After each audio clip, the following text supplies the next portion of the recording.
Hi friends, welcome to Raga's Kitchen friends. இன்னைக்கு வீடியோல மீதமான இட்லியும் கொஞ்சமா பொட்டுக்கடலை இருந்தா போதுங்க. ரொம்ப டேஸ்டியான டிஃபன் இப்படி பண்றதா फ्रेंड्स பார்க்க போறோம். இது செய்யறதுக்கு நான் இன்னைக்கு வந்துட்டு ரெண்டே இட்லி எடுத்துர்க்கேங்க. இது வந்து மீதமா இருக்கு. இந்த ரெண்டு இட்லியை ஃபர்ஸ்ட் வந்து நம்ம கட் பண்ணிக்கலாம். பாருங்க இந்த மாதிரி நீங்க வந்து கட் பண்ணி வெச்சுக்கோங்க. இப்போ இந்த ரெண்டு இட்லிக்கு ஒரு மிக்ஸி ஜார் எடுத்துக்கலாங்க. இதுல 2 ஸ்பூன் அளவுக்கு பொட்டுக்கடலை எடுத்துக்கலாம். இது கூடவே ஒரு 1/2 டீஸ்பூன் அளவுக்கு சீரகம், ஒரு 1/4 டீஸ்பூன் அளவுக்கு மிளகாய் தூள் சேர்த்துக்கலாம். ஒரு சிட்டிகை அளவுக்கு மஞ்சள் தூள் சேர்த்துக்கலாங்க. இது கூட தேவையான அளவுக்கு உப்பு போட்டுக்கலாம். இது கூடவே ஒரு பல்லு பூண்டு. இது எல்லாத்தையும் நல்லா வந்துட்டு மிக்ஸில போட்டு அரைச்சு எடுத்துறலாங்க. தண்ணி எதுவும் ஊத்தாம இந்த மாதிரி நல்லா வந்து பொடியா அரைச்சு எடுத்துருங்க. இப்போ பாருங்க இந்த கன்சிஸ்டன்சில இருக்கும். இப்போ ஸ்டவ்ல ஒரு வாணலி வச்சுக்கலாங்க. அதுல 1 டீஸ்பூன் அளவுக்கு எண்ணெய் விட்டுக்கலாம். எண்ணெய் சூடானதும் 1/4 ஸ்பூன் அளவுக்கு கடுகு போட்டுக்கலாம். கடுகு பொரிய ஆரம்பிச்சதும் நம்ம கட் பண்ணி வச்சிருக்க இட்லியை போட்டுக்கலாங்க.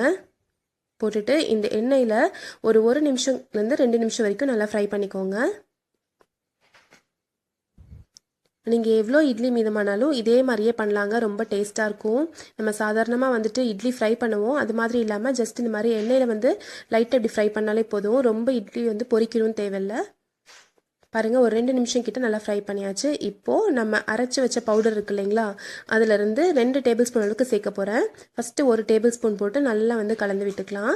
இது நல்லா மிக்ஸ் ஆனதும் இன்னொரு டேபிள் ஸ்பூன் அளவுக்கு நம்ம சேர்த்துக்கலாம்.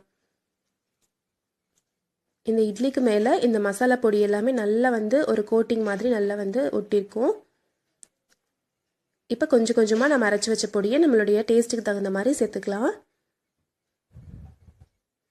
சேர்த்துட்டு நல்லா வந்து மிக்ஸ் பண்ணிக்கோங்க. கடைசியாக கொஞ்சமாக கொத்தமல்லி தூள் தூவி இறக்கிடலாம். ரொம்ப டேஸ்டியான மசாலா இட்லி ரெடி ஆயிடுச்சுங்க. கண்டிப்பாக நீங்கள் இதை வந்து ட்ரை பண்ணி பாருங்கள். ரொம்ப பிடிச்சிருக்கும் குழந்தைங்களுக்குலாம். நல்ல லைட்டாக ஒரு காரத்தோட நல்ல அந்த பொட்டுக்கடலையோட டேஸ்ட்டோட பூண்டுடைய வாசனையோட ரொம்ப டேஸ்ட்டாக இருக்கும்.